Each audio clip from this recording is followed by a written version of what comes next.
ஆத்துமனேசரின் அங்கமகத்துவங்கள் தியானம் 10. ஆத்துமனேசரின் முதுகு. வேதம். உழுகிறவர்கள் என் முதுகின் மேல் உழுது தங்கள் படைசால்களை நீளமாக்கினார்கள். அடிக்கிறவர்களுக்கு என் முதுகையும் ஒப்புக் கொடுத்தேன். இதோ எருசலேமுக்கு போகிறோம்.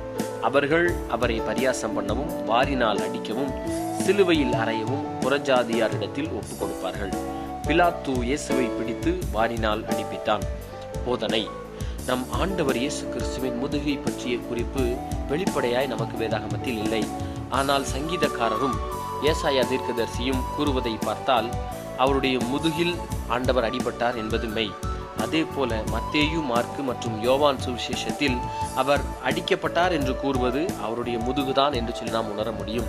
மேலும் எல்லா சரீரங்களிலும் அவருடைய முதுகுதான் மிகுந்த பாடை அனுபவித்தது. அதுபோல பிலாத்து அவரை கர்த்தூணில் கட்டி வைத்து 3 கவருள்ளதும் இருப்பு குண்டுகள் கட்டினதுமான மிலாரால் அடித்தான் என்று பார்க்கிறோம். தியானம். நம் ஆண்டவர் இயேசு கிறிஸ்து ராப்போஜனத்துக்கு பின் சீடர்களின் கால்களை கழுவின போது அவருடைய முதுகு நோவாய் இருந்திருக்கும். பின்பு கெத்செமனேயில் ஜெபித்த வேளையில் சர்வ லோகத்தின் பாவத்தையும் அவருடைய முதுகில் அவர் சுமந்திருக்க வேண்டும். அதே போல பிதாவாகிய தேவனின் தண்டனையை பெறும் பொழுது நீதியுள்ள தண்டாயுதமும் அவருடைய முதுகில் ஏறி நசுக்கினது.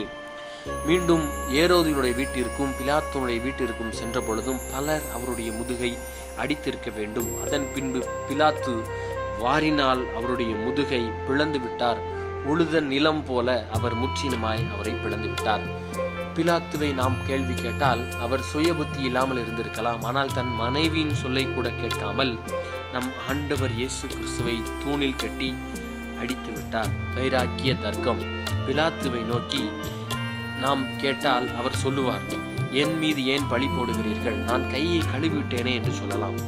நாம் அவரை பார்த்து உன் வாயால் அவரை பாவி என்று தீர்த்துவிட்டு கையினால் கழுவி என்ன புரோஜனம் என்று கேட்கும் பொழுது நான் அவரை விடுவிக்க மனதாய் இருந்தேன் என்று கூறும் பொழுது நாங்கள் நியாய தீர்ப்பில் உம்மை பார்த்து கேள்வி கேட்க வருவோம் என்று சொல்லி ஆயத்தத்தோடு நாம் காத்திருப்போம். மெய் உணர்ச்சி. நாம் பிலாத்துவை ஏன் நொந்து கொள்ள வேண்டும்? அவரை வாரினால் அடித்த மிலாரினால் அடித்த பாவி நாம் தான் என்று சொல்லி நாம் உணர வேண்டும். பரவசம். எங்கள் நிமித்தமாய் இவ்வளவு பாடுகளை அனுபவித்தீரே சுவாமி, ஏன் என்று கேட்டால் நம் ஆண்டவர் சொல்கிறார், என்னுடைய அன்பினால் சகித்தேன், என்னுடைய அன்பினால் சகித்தேன் என்று சொல்லி கூறுவார். விசுவாச முத்தம். நம்முடைய பாவங்களை நம்முடைய சாபங்களை சுமந்து தீர்த்த அவருடைய முதுகை ரோஜா புஷ்பம் என்று எண்ணி நாம் முத்தமிட வேண்டும். மௌனம்.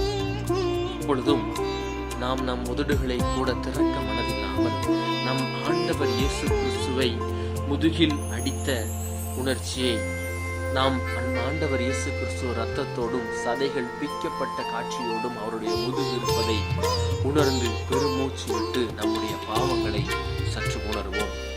ஜெபம். எங்கள் முன்பாக இரத்தமயமான முதுகை காட்டிக் கொண்டிருக்கும் எங்கள் தெய்வீக ரட்சகா, நாங்கள் செய்யும் விண்ணப்பத்தை நோக்கி இந்த படுகாயமும் இந்த எலும்பு பள்ளமும் எங்களால் தானே இயேசுப்பா.